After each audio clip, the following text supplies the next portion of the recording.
Thank you very much, Mr. President, and thank you everyone for coming this evening to listen to what I have to say. As has been already outlined, I'm the first Polish-born British Member of Parliament, and so I tend to, I think very differently to a lot of my other Conservative Party colleagues. I'm a hybrid. I'm a Pole who has been transplanted to the United Kingdom, and I've spent my whole life in this country. We came here in 1978 because of communism. My family was staunchly anti-communist, and they didn't want to live under a communist system. And I said to a few students earlier today, you read about communism in books now, but some of us actually lived under it.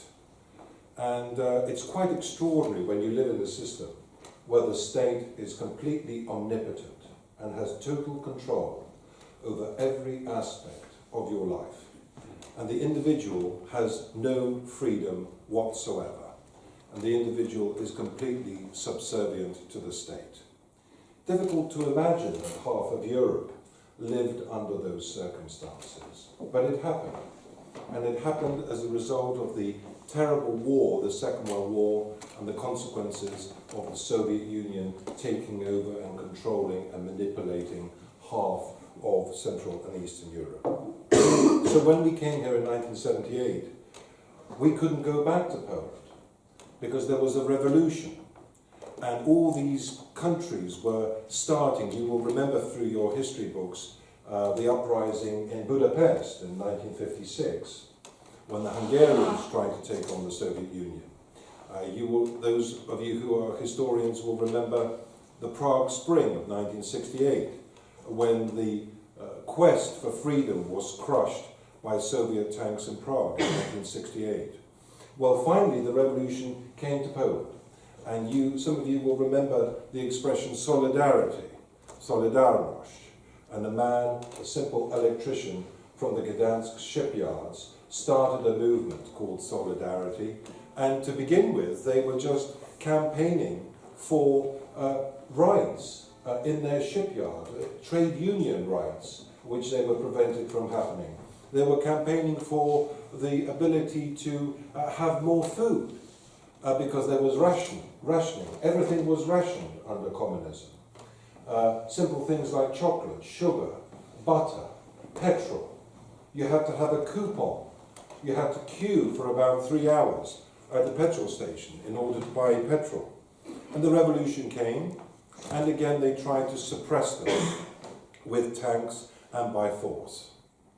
So the first time I was allowed to go back to Poland was 1983, immediately after the revolution. And I managed to see my grandfather, who was a great Polish patriot. I spoke about him earlier on today. And he taught me what it was like about living under a communist system. You were banned from listening to foreign radio stations. You were banned from bringing foreign journals into the country. Everything was searched as you crossed the border. You weren't allowed to bring Western magazines. And my grandfather and I used to listen to the BBC World Service under his bed, with the covers drawn over, with the curtains closed, with the door shut, with the volume very quiet. Because in every apartment building, on every floor, there was an informer. Somebody who was working for the secret police. Somebody who would report anything, again, any anti-communist discussions would be reported to the secret police. And if you crossed the line, you would simply disappear. And they would come and collect you and take you away. And your family would never hear from you again. And I think it was those childhood experiences of mine that have made me so passionate about democracy. I am a Conservative, yes, and I will always campaign for the Conservative Party. But what drives me more is democracy and the parliamentary process and the accountability of politicians, making politicians accountable, making sure that the electorate can get at politicians. And this is why I campaigned against the European Union. I campaigned for Brexit. We tried to work with other parties from the whole of the European Union, like-minded parties, to try to change the direction that the European Union was taking. We have heard so many concerns from our residents that this supranationalist state, which is moving towards a single country status, is not what the British people want. If there are countries in Europe who want to do this, Luxembourg, Belgium, Holland, maybe Germany, great, good luck to them, and we wish them every success. But a one-size-fits-all scenario for all countries in Europe is simply unsustainable. And when Mr. Cameron came back with a renegotiation, it was a fig leaf. It didn't mean anything. We didn't manage to get anything for the United Kingdom. And bearing in mind, we are the 5th largest economy in the world, a country that has put in almost £500 billion of money into the European Union since we joined in 1972, extremely generous, and a country that has done everything possible to comply with the rules and regulations and that has tried to help Europe through NATO to maintain peace and security on our continent. When Mr. Cameron brought back that renegotiation, which was a fig leaf, I campaigned for Brexit in my constituency. And I tried to explain to constituents that they were complaining to me about the fact that there are not enough school places in local schools, that there are shortages in our local schools. Quite hot actually. I had a very hot curry and I'm starting to sweat. Can I get a tissue or something? I'm going to take my jacket off because I've had a curry and I'm starting to sweat. And so basically we said to them, you know, we've got constituents who are saying to us, look, my mother can't get into hospital. Why is there not enough resources for our local hospital? Why is it that my relative is waiting on the trolley in the corridor? Why isn't it that they are seen straight away? Why is it that we are having shortages in our local schools? Why is there poor insulation, leaking roofs in our schools? There are so many different social problems that a Member of Parliament experiences. And there are huge pressures to deliver services. And yet we were handing over £200 million a week to the European Union and not being able to negotiate with them the things that the British people were asking us for. They wanted sovereignty, they wanted our Supreme Court to be supreme in this country, and they wanted our own Parliament to be supreme. They wanted to make politicians accountable to them through the ballot box. I've already said to some of the students here earlier today, I said to my constituents, I'll give you £100 if you can name me any of the members of the European Parliament that represent you. Haven't lost a penny today. Nobody knows who they are. Why is that? Because none of them live in our county, none of them work there, none of them have offices there, and they work in another country. They represent an area called the West Midlands, with Birmingham in the middle. None of the members of the European Parliament actually come to the places that they represent. That is very, very dangerous. You need to be able to get at the people who represent you. You need to be able to make their lives difficult. I go back to my constituency every week. People come and approach me, and not just in my office, but also in the supermarket, in the swimming pool, when I'm with my daughter in the park, when I'm at the train station, when I'm at the hospital. And they recognise me, yes, because I'm the tallest Member of Parliament. I'm actually officially a giant at 6'9", and in the Guinness Book of Records as being the tallest ever Member of Parliament, so it's quite difficult for me to blend into the background. But they can get at me, and I don't mind it at all. I love it, the fact that the people that I represent know who I am, know where I live, know where my office is, know that they can come and see me at the House of Commons and hold me to account, know that they can come to my office and hold me to account, and know that if I don't deliver what I say I'm going to deliver, they can throw me out. And that is what keeps politicians on their toes. that process that every 4 or 5 years you can be thrown out. And the career that you have aspired to do, which for me, I wanted to be a politician. I told my mother when I was 11 years of age I was going to be a politician. I love politics, it's in the blood. And the fact that every 4 or 5 years they can throw you out, that keeps you on your toes. Not the same for the European Commission. Not the same for all the bureaucrats and elites in Brussels who make rules and regulations, who you don't know who they are, and you have no power over them. You have no ability to get rid of them. So, I want to also say to you that this is why it's so important. This is why I talk to you about democracy. Because you need to have a system where the people are in control and have more power and authority to be able to hold the executive and the legislature to account. The European Union is rapidly moving towards a single country, with a single currency, a single parliament, a single president, and now they want to create a single European army. And I spoke earlier to the students about my fear of the single European army. We have kept the peace in Europe for over 70 years because of NATO. NATO, which is the most successful defense posture in the history of the world, a military organization with the United States of America as its linchpin, with many countries that are not members of the European Union inextricably linked to the common defense of our continent. America, Canada, Turkey, Norway, Iceland, and as of March, the United Kingdom. These countries should be brought in to the collective defense of the continent of Europe, rather than being pushed away, which inevitably will happen if we have the creation of a single European army, which at best will replicate the services of NATO, and at worst will assert the supremacy of NATO. And we have many, many fears ahead of us. Your generation has, thank God, lived under peace and security without wars on the continent of Europe. But there are huge tensions building up on the borders between Russia and NATO. And I take my daughter Alexis every year on holiday to the Polish-Russian border, to a seaside resort there.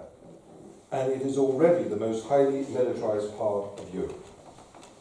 The number of tanks, rockets, artillery that are being put on both sides of the border where NATO meets Russia is quite phenomenal. And if the tensions continue at the rate that they are, there will be serious trouble ahead. This is why it's so important to maintain peace through strength in NATO, but also to have dialogue with Russia.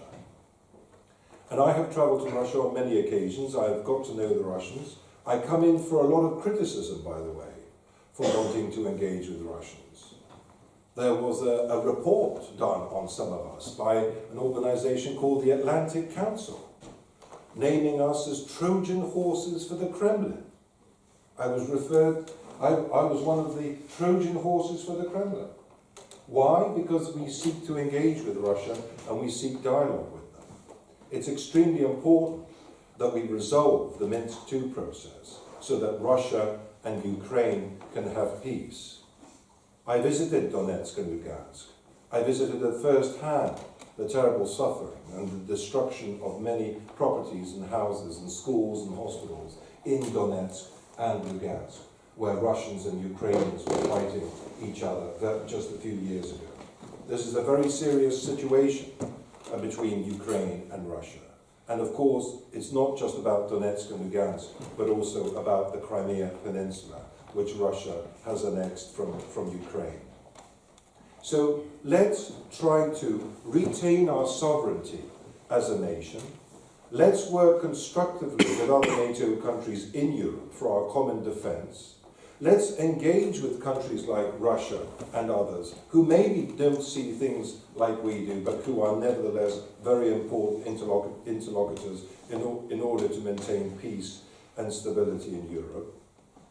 But let's also, first and foremost, not be frightened of making decisions for ourselves and making sure that our own parliament is directly accountable to the people that it represents.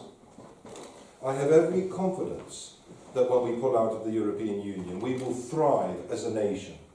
If you could come to the House of Commons and see the number of foreign leaders who are coming to see us, who want to negotiate trade agreements with us, who want to cooperate with us, 95% of the world's growth in your lifetimes is going to come from outside of the European Union. The European Union is getting smaller and smaller every day as a percentage of global GDP and global output. The future are countries like China, Brazil, India, Canada, Australia, these countries which are growing at 5, 6, 7, 8% per annum. And we have to be in a position, uniquely in the Commonwealth, with a partnership of another 56 countries around the world, we have to be in a position to negotiate tailor-made relationships with these countries, both from a cultural and economic and trade perspective. And I have every confidence in this country. Every confidence in this country. This country does not have a habit of failure, doesn't have a habit of a lack of courage or a lack of vision. The people in this country persevere, no matter how difficult the circumstances. And I know that we will succeed. I will end by saying this. There are people who we send at the moment £14 billion a year of your money on international aid. I think it's extremely important to continue to do that. As a Christian nation, we have a duty and responsibility to help the poorest countries in this world. £14 billion a year is a lot of money. We currently send to the European Union £12.5 billion a year, which will stop as of March of next year. But we have to ensure that we run a balanced budget. And I want you to know that we have been borrowing money as a country every single year since 1989. We started to repay the national debts off in the 1980s under Margaret Thatcher. And then the recession came, and when Tony Blair came in, he started to borrow £50 billion a year every year. Don't take my word for it, go and look it up yourself. And our gold reserves were sold also by Gordon Brown. And so when the economic crisis came in 2008, the kitty was bare. And we had already maxed out on the credit cards, so to speak, by borrowing 50, 60 billion a year. We now owe international banks and foreign countries £1.5 trillion. Difficult to imagine those sort of figures, isn't it? But we spend more on servicing the national debt, not paying it off, but servicing the national debt. We spend £50 billion a year servicing the national debt, which is more than we spend on the entire education system in this country. That is unsustainable. And what we have done as a government is finally to get back into the black. This is the first year that the government is not borrowing money. There is some additional borrowing going on for infrastructure projects, but this is the first year that we have got back into the black, whereby all the services that we're paying for, we pay for with the taxation which we bring into the exchequer. Very, very important to do that. We could carry on just borrowing money, but then we would be making your lives more difficult. It's extremely important that we don't pass on to you huge levels of debt. We're not prepared to do that. We're simply not prepared to do that. We have seen what has happened in countries like Greece and Italy and Spain, where huge debts have caused economic crises and difficulties for the people. We are heading back towards running a balanced budget and making sure that our country is a sovereign nation that pays for its way in this world, strong in NATO, but a good partner to the European Union. That's all I want to say for now, and I look forward to your questions. Thank you very much.